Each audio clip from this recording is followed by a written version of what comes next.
Inovação é ação e por isso já estamos de volta. Você sabe como pode participar desse programa? Se não sabe, veja agora.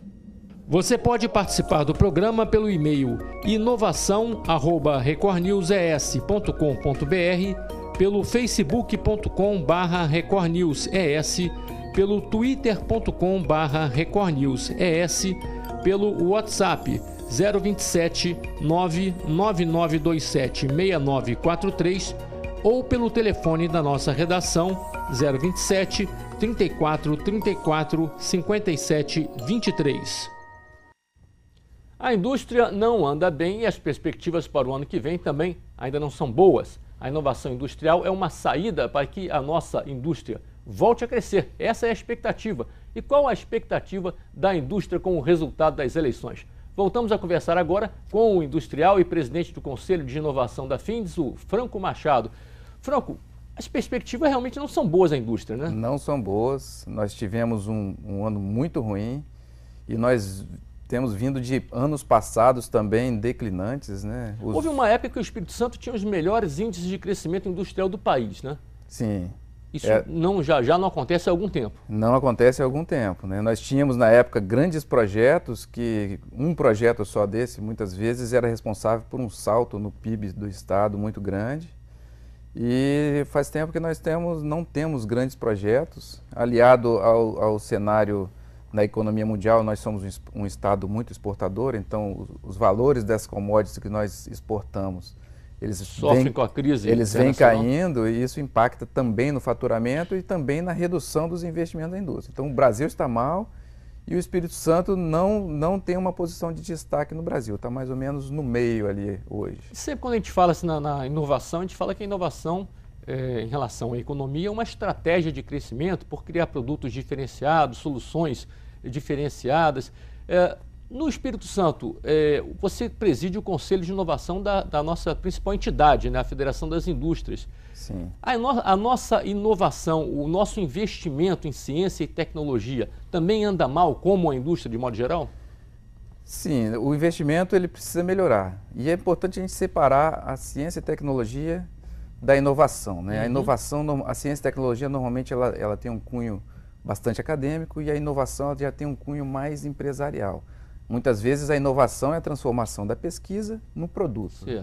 E realmente as duas pontas precisam melhorar muito. Principalmente, eu diria, a inovação. Nossas empresas, tanto no Espírito Santo quanto no Brasil, elas não têm uma tradição de investimentos em inovação tecnológica. Pois é, vou até chamar o professor Tadeu para nos ajudar nessa conversa.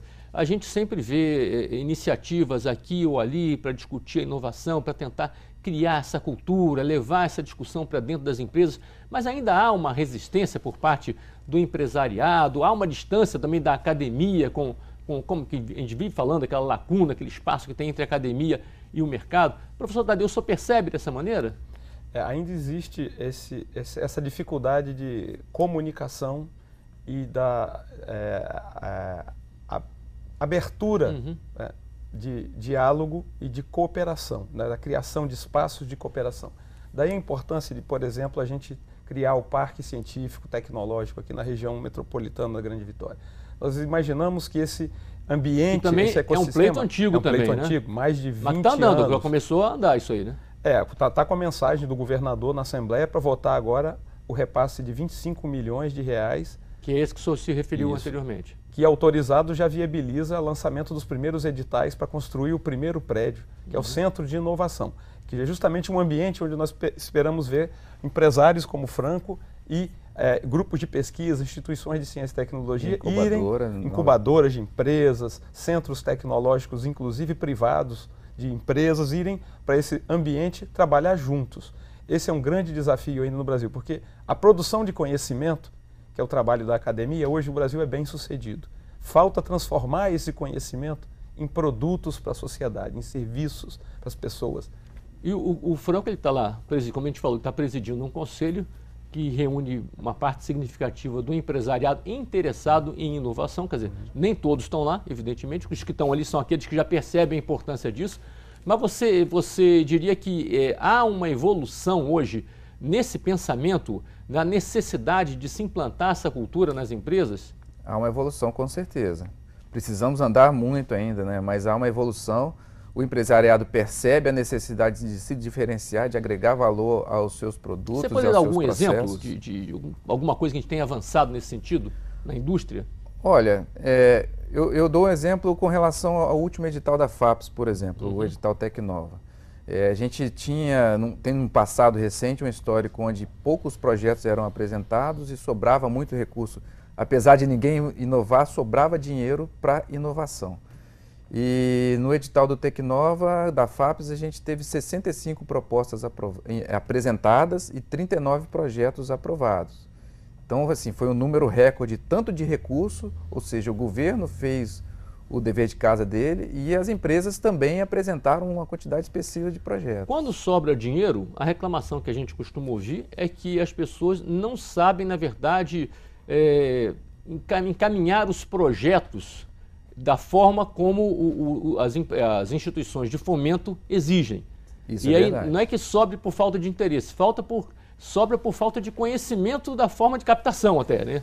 Muitas vezes, inclusive, por erros banais de falta de anexar documentos. Uma lista de documentos e a pessoa não faz um checklist e não apresenta. Quer dizer, é esses reflexo documentos. também dessa cultura ainda muito incipiente, né, da inovação. As né? empresas não dão a atenção necessária à inovação, a verdade é essa. Dá trabalho fazer projeto? Óbvio que dá, mas recompensa. Né? Então falta essa cultura. Tá Porque mudando. tem muita linha de fomento hoje. Né? Existe. Empréstimo ou até fundo perdido também, né? Nós não chamamos mais fundo perdido, né? É não reembolsável. Politicamente correto. Porque ele não é perdido, ele é ganho Certo, pela tá sociedade, certo. ele é ganho, né? É um ganho porque vira depois um produto, um serviço e vai retornar, inclusive, ao governo na forma de arrecadação de impostos. Certo. Exatamente. Então, na Vai verdade, desenvolvendo a economia. Né? É um desenvolve a investimento economia, feito gera pelo governo. empregos, né? Torna o país desenvolvido, coloca o produto brasileiro no mercado, inclusive internacional. Agora, esse ambiente, ele requer do empresário se estruturar, se organizar. E muitas vezes a micro, a pequena empresa tem dificuldade. Mas nós temos programas como o Sebrae Tech, por exemplo, que vai lá e coloca um consultor dentro da empresa para ajudar. As grandes empresas já são bem estruturadas. O grande problema hoje é a média empresa, que não tem assistência nem do Sebrae e nem tem estrutura própria. E normalmente tem até um volume de capital razoável, mas não sabe ainda se organizar. Quer dizer, falta um caminho para atender a essa média empresa. As médias empresas estão meio abandonadas nesse sistema. Só para a gente fechar aqui, o professor Tadeu Piscinati, que é do meio acadêmico, preparou esse documento aí com essa carta para ser encaminhada aí primeiro a quem estava pleiteando, né, um cargo representativo, agora aqueles que venceram. Eu vou perguntar ao Franco, só para a gente encerrar essa conversa, até que ponto, porque ali entre os que vão receber esse documento estão os representantes do legislativo, né? Sim. Até que ponto as nossas leis incentivam ou desestimulam a inovação? Olha, hoje na minha empresa, para eu fazer um investimento em inovação, comprar um componente para fabricar um equipamento novo, se eu precisar importar um componente, eu pago mais ou menos 80% de impostos. E eu vou demorar 2 anos, às vezes, para desenvolver esse projeto para poder começar a vender. Então precisa mudar a lei também. Precisa mudar a lei. Não é só a boa vontade do empresário, não é só perceber que tem que inovar para a economia andar, a lei precisa mudar. Exatamente. Carlos, a inovação ela tem um tempo de mercado. Se você perder o tempo certo de entrar no mercado com um produto inovador, você vai ser ultrapassado por concorrentes. Nem entra. Né? Você nem entra, não vale a pena o risco muitas vezes. Exato. Então tem um momento certo, você não pode ficar perdendo tempo com burocracias. Grande parte da nossa pauta legislativa aqui é para diminuir a burocracia dos processos. Tá certo.